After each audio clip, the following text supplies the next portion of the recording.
In July of 2017, my family's life was turned upside down.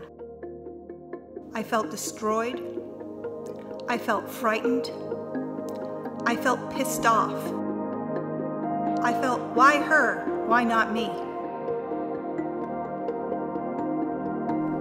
So let's say that you've got this hematopoietic stem cell, and this guy's basically starting his choose-your-own-adventure game. It can choose to differentiate into a myeloid stem cell or a lymphoid stem cell. Sometimes we just call these precursor cells blasts. I felt secure because of the doctors we had. I felt thankful because of the hospital we had near us. If it goes the myeloid path, it can go on to be all sorts of specialized cells like red blood cells, monocytes, granulocytes, or megakaryocytes. Acute myeloid leukemia progresses rapidly, with myeloid cells interfering with the production of normal white blood cells, red blood cells, and platelets.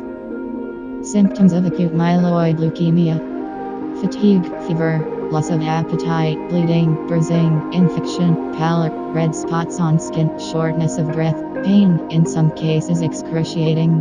85 to 90% of children go into remission after induction. However, only around 65% of children survive 5 years after treatment.